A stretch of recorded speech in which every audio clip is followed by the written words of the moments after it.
আসসালামু আলাইকুম। সুপ্রিয় দর্শক, ইরান ইসরায়েল যুদ্ধের একটা বিরতি চলছে। কিন্তু ইরানের 60% সমৃদ্ধ করা 400 কেজি ইউরেনিয়াম কোথায় আছে তার কোনো হদিস নেই। এ ব্যাপারে যুক্তরাষ্ট্রের কাছে কোনো তথ্য নেই। এ ব্যাপারে ইন্টারন্যাশনাল অ্যাটমিক এনার্জি এজেন্সির কাছেও কোনো তথ্য নেই।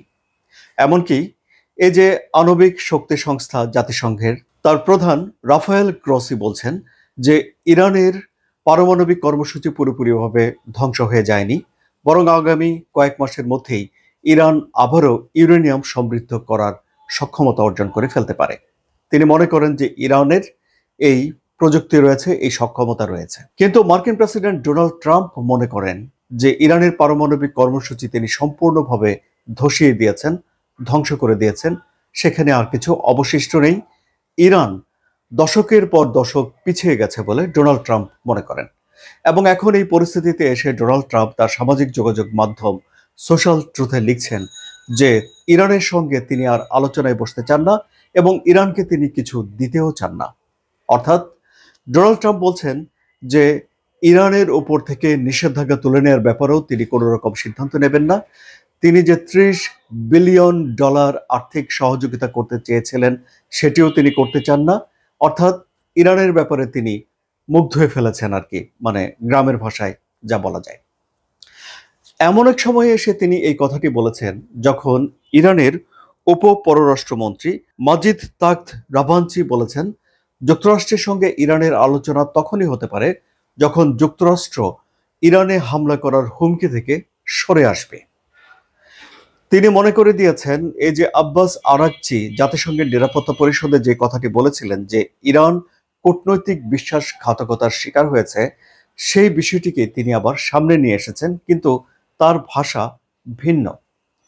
তিনি বলেছেন যে আলোচনা চলার মাঝখানে যদি আবারও আক্রমণ করে ফেলে তাহলে ইরান আবারও কিং কর্তব্য বিমূঢ় হয়ে যেতে চায় না।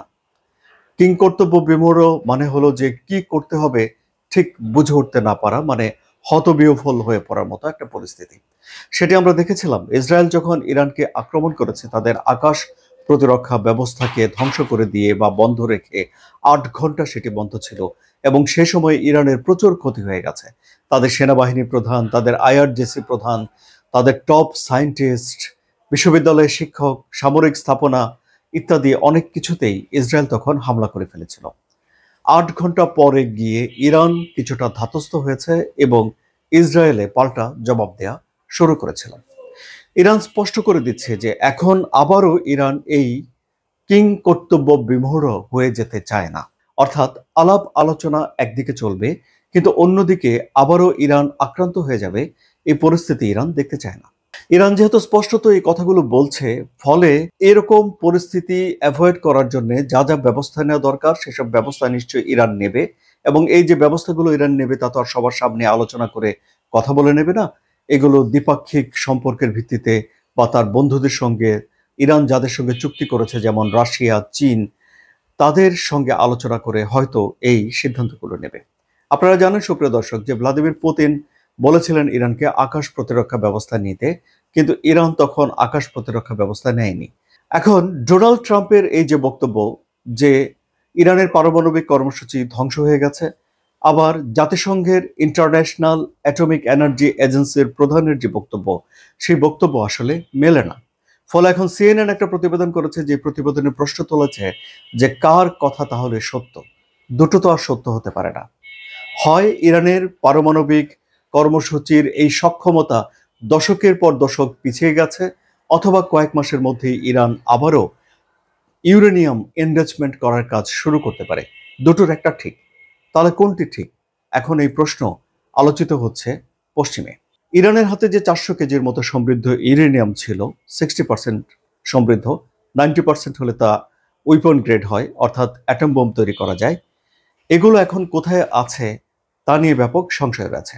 তবে বিশ্লেষকরা বলছেন যে ইরান যদি নিজে থেকে এই ইউরেনিয়ামের খোঁজ না দেয় তাহলে এটি বের করা পশ্চিমা বিশ্বের জন্য অনেক কঠিন হবে, কারণ অনেকগুলো সম্ভাবনা নিয়ে তারা কাজ শুরু করতে পারে। নাম্বার ওয়ান, যে যেসব পারমাণবিক স্থাপনাগুলোতে যুক্তরাষ্ট্র বোমা দিয়ে হামলা করেছে, নাতাঞ্জ কিংবা ফোর্দো কিংবা ইস্পাহান, এগুলোর নিচেই কি এগুলো রয়ে গেছে এই ইউরেনিয়ামগুলো? তাহলে ইউরেনিয়ামগুলো কি এমন কোনো দুর্গম জায়গাতে চলে গেছে যা খুঁজে বের করা কঠিন? আবার এর উপস্থিতি নির্ধারণ করার জন্য নানা রকম ফরেনসিক পরীক্ষা নিরীক্ষা করতে হবে, সেগুলো সময় সাপেক্ষ, ব্যয়বহুল তো বটেই, এবং এগুলোও রয়েছে। আবার ইরান যদি সত্যি সত্যি সরিয়ে নিয়েও যায়, তাহলে ইরান কোথায় রেখেছে? তখন প্রশ্ন আসে যে ইরানের কি তাহলে আরো গোপন পারমাণবিক কেন্দ্র রয়েছে? যদি ইরানের গোপন পারমাণবিক কেন্দ্র থাকে, তাহলে এবারের এই যুদ্ধের পরে বিশ্লেষকরা বলছেন যে ইরান দ্রুতই একটা পারমাণবিক অস্ত্র তৈরি করতে চাইবে, কারণ ইরান এখন মনে করবে যে তার হাতে যদি একটা পারমাণবিক অস্ত্র থাকে, তাহলে তাকে আর কেউ ঘাটাবে না। সুতরাং পরিস্থিতি এখন জটিলতর হচ্ছে, তাই নয় কি সুপ্রিয় দর্শক? আপনাদের কি মনে হয়?